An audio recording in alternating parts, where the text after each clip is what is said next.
Bem, gente, dando continuidade aos nossos estudos, né, sobre ação rescisória, estamos vendo a parte do prazo, né, para a sua propositura.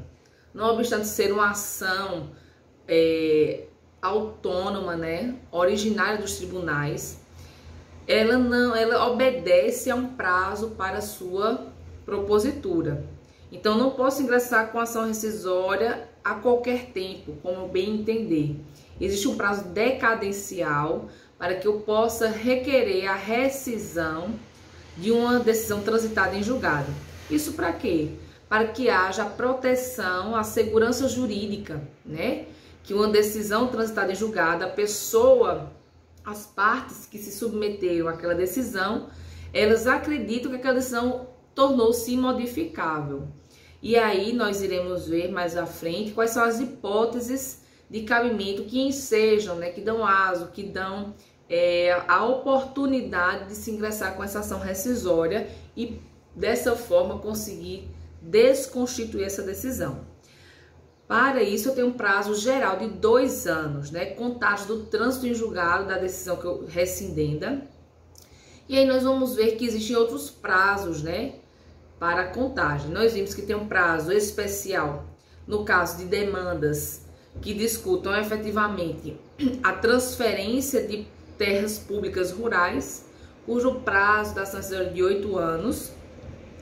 Nós vimos também que com relação ao juízo de admissibilidade ou inadmissibilidade do recurso, a regra é que conta-se os 2 anos do trânsito em julgado da última decisão, ou seja, da decisão que inadmitiu o recurso, exceto nos casos de intempestividade, de manifesto descabimento do recurso, em que o prazo de 2 anos vai contar da finalização do prazo recursal, certo? E aí nós temos os prazos especiais também para contagem. Temos a ação rescisória por causa de prova nova e temos a ação rescisória por simulação ou fraude, que a contagem do prazo é diferente. O prazo é o mesmo, é o prazo de 2 anos, mas o início da sua contagem é diferente, certo?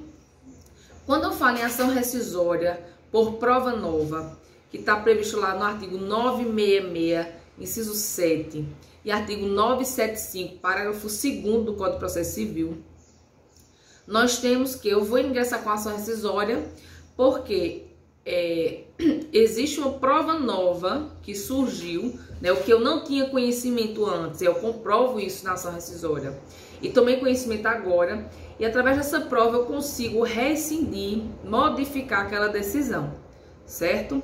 Então, nesse caso, o termo inicial para a contagem de 2 anos da ação rescisória não vai ser do trânsito em julgado, vai ser da data da descoberta dessa prova nova, certo? Então, regra geral, conta os 2 anos do trânsito em julgado da última decisão, da decisão rescindenda, certo? Se for uma rescisão por conta da existência de uma prova nova, os 2 anos inicia a sua contagem a partir do momento em que se toma conhecimento da existência dessa prova, certo? Só que tem um limite.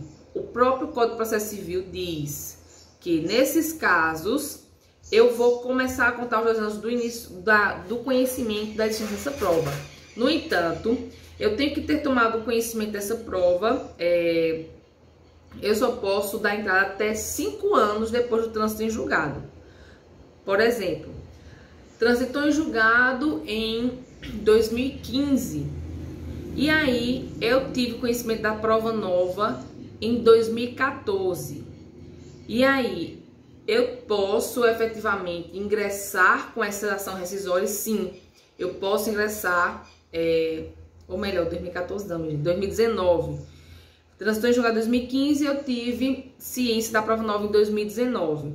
Nesse caso, já se passaram 4 anos. Como o limite máximo é de até 5 anos após o trânsito em julgado, eu não vou ter mais 2 anos para ingressar com a ação rescisória, mas eu vou ter apenas mais 1 ano para ingressar com a ação rescisória desde a ciência dessa nova prova. Se eu transitou em julgado em 2015 e aí eu tomei conhecimento em 2016 dessa prova nova, então eu vou contar 2016, de 2017 até 2018 para a propositura da ação rescisória.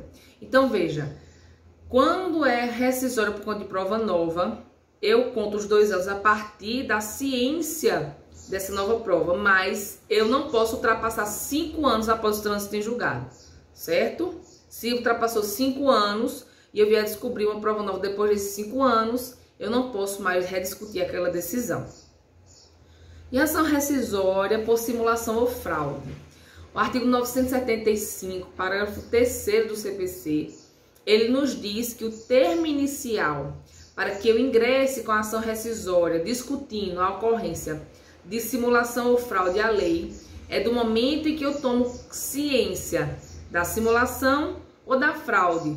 E o ônus da prova, da data em que eu tomei ciência, do autor da ação rescisória, que está propondo, né? Então, ele é que tem que provar que tomou ciência somente naquele momento para a propositura da ação rescisória. E aí, um questionamento, né, que eu coloquei no slide que eu faço a vocês. Existe o limite de 5 anos para a propositura também da ação rescisória nesse caso? Pela lei, não. Não existe esse limite de 5 anos aplicado à prova nova. Então, de acordo com a interpretação que a jurisprudência faz da legislação, como a legislação é omissa nesse sentido, entende-se que não haveria limitação para a propositura de ação rescisória quando se discute simulação ou fraude. E aí, a qualquer momento que a parte descobrir que houve simulação ou fraude, ela poderia ingressar com a ação rescisória. Parte da doutrina, e Didier um desses doutrinadores, entende que deveria sim ser aplicado o limite de 5 anos. Por quê? Para que não se perpetue uma discussão judicial de uma situação jurídica já consolidada no tempo. Imagine que a pessoa venha descobrir essa simulação depois de 20 anos daquela decisão. E aí ela poderia ingressar com a ação rescisória. Veja como isso iria trazer algum tipo de até mesmo de impossibilidade de volta ao status quo ante, né? Porque já se passou muito tempo, as relações jurídicas já foram consolidadas. E aí Didier defende, né, que deveria se aplicar esse prazo de 5 anos também para ação rescisória por simulação ou fraude. Mas esse não é o entendimento passivo, ou melhor, predominante na jurisprudência, certo? A jurisprudência entende que não há limitação, certo? E aí a gente vai para as hipóteses de cabimento. Gente, com relação ao prazo, eu coloquei 2 textos, né, no sistema lá do Google Classroom para que vocês dessem uma lida e aí trata um pouco sobre esses prazos especiais para a propositura da ação rescisória, tá bom? Com relação às hipóteses de cabimento, as hipóteses de cabimento para ação rescisória estão previstas no artigo 966 do Código de Processo Civil, que fala lá, né, no caput, a decisão de mérito transitada em julgado pode ser rescindida quando? Então a gente já vê 2 aspectos importantes, né? Nós temos que a ação rescisória cabe contra decisões meritórias que tenham transitado em julgado, com aquelas exceções que já falamos na aula passada. A primeira hipótese de cabimento é quando se verificar que foi proferida por força de prevaricação, concussão ou corrupção do juiz. Então, o juiz, de alguma forma, ele foi tendencioso, imparcial e quis beneficiar uma parte em detrimento da outra. Se isso ficar comprovado nos autos, rescinde-se a decisão impugnada. Segunda hipótese de cabimento, quando for proferida por juiz impedido ou por juiz absolutamente incompetente, né? Ou seja, aquele que o impedimento, né? Acho que vocês viram em processo civil 1. Impedimento é quando tem causas muito mais graves, né, de imparcialidade do juiz. E aí, se isso for provado na ação rescisória, que o juiz era um juiz impedidor, ele era absolutamente incapaz, pode-se rescindir a decisão impugnada. 3.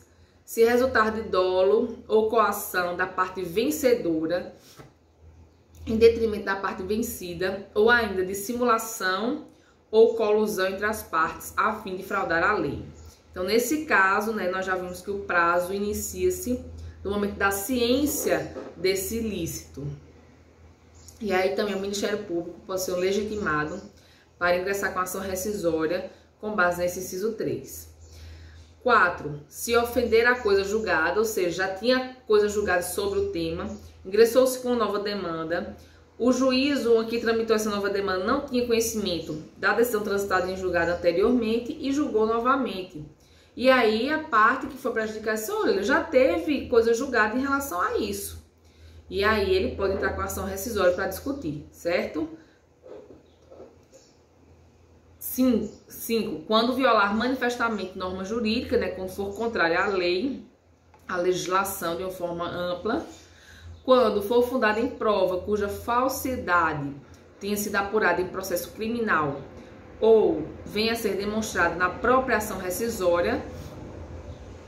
7. Quando obtiver o autor, posteriormente ao trânsito em julgado, prova nova cuja existência ignorava ou de que não pôde fazer uso, capaz por si só de assegurar o pronunciamento favorável. Então, veja, aquela questão da prova nova, né, que inicia-se o prazo a partir da ciência dessa prova nova, limitada a 5 anos após o trânsito em julgado, deve ser uma prova que o autor da ação rescisória não tinha conhecimento da sua existência ou que não teve como utilizá-la, e aí comprovar isso na ação rescisória. E só vai rescindir o julgado, né, se essa prova seja capaz por si só de dar um pronunciamento favorável ao requerente. 8. Quando for fundado em erro de fato verificado no exame dos autos. E aí a gente vem para a explicação do que seria o erro de fato, né, no parágrafo 1º do artigo 966, que diz que há erro de fato quando a decisão rescindenda admitir fato inexistente ou quando considerar inexistente fato efetivamente ocorrido, sendo indispensável em ambos os casos que o fato não represente ponto controvertido sobre o qual o juiz deveria ter se pronunciado. E aí, gente, esse erro de fato é quando, por exemplo, o fato não aconteceu e na decisão, né, consta como se o fato tivesse acontecido, ou um fato efetivamente aconteceu, está provado, às vezes sai até em jornal, né, e na sentença judicial, a decisão rescindenda, está constando como que aquele fato é inexistente. Então, nesses casos, quando houver comprovação, quando se conseguir comprovar efetivamente esse equívoco, né, pode-se ingressar com a ação rescisória para rescindir esse julgado. Para o segundo, nas hipóteses previstas nos incisos do caput, será rescindível a decisão transitada em julgado que, embora não seja de mérito, que nós já vimos, né, impeça nova propositura de demanda ou impeça a admissibilidade do recurso correspondente. Isso nós já vimos na aula passada, certo? A rescisória, ela pode ter por objeto apenas um capítulo da decisão, isso nós já vimos também. Se um capítulo a ser rescindido relaciona-se aos honorários advocatícios, então quem vai constar no polo passivo da ação rescisória é o advogado e não a outra parte, certo? Os atos de disposição de direitos praticados pelas partes ou por participantes do processo e homologados pelo juízo, bem como os atos homologatórios praticados no curso da execução, estão sujeitos à anulação no termo da lei. Então, mesmo aqueles atos praticados nos negócios jurídicos processuais, eles podem vir a ser anulados através de ação rescisória, certo? Parágrafo 5º, né, do artigo 966. Cabe ação rescisória com fundamento no inciso 5 do caput deste artigo, que fala em violação manifesta de norma jurídica contra decisão que se baseou em enunciado de súmula ou acórdão proferido em julgamento de casos repetitivos, que não tenha considerado a existência de distinção entre a questão discutida no processo e o padrão decisório que lhe deu fundamento.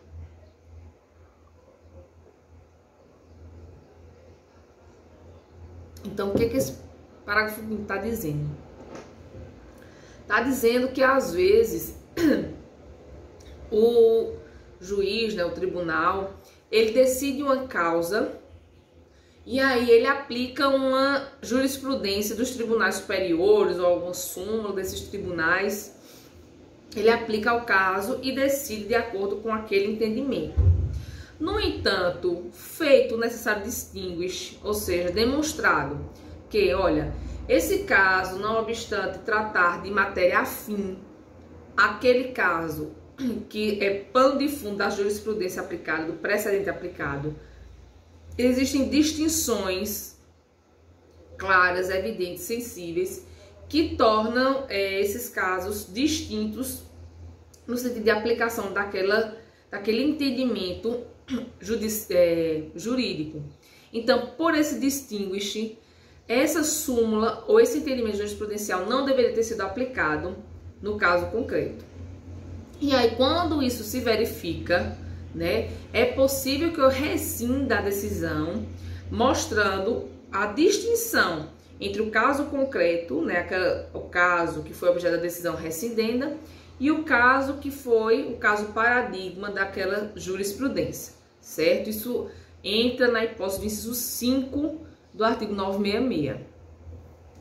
Parágrafo 6º. Quando a ação rescisória fundar-se na hipótese do parágrafo 5º, que foi essa que nós falamos, deste artigo, caberá ao autor, sob pena de inépcia, demonstrar fundamentadamente tratar-se de situação particularizada, por hipótese fática distinta ou de questão jurídica não examinada, a impor outra solução jurídica. Então, como falei para vocês, tem que se fazer o distinguish, né? Mostrar efetivamente porque aquela decisão ela não pode ser aplicada efetivamente ao caso concreto, mostrar a distinção, né? O distinguish, como a gente fala, a gente já viu desde o semestre passado, quando a gente tratou sobre precedente. E o distinguish é justamente demonstrar que aquele caso concreto ele é diferente do caso que foi ensejou aquele precedente, certo? Dessa forma deveria ter uma solução de vez.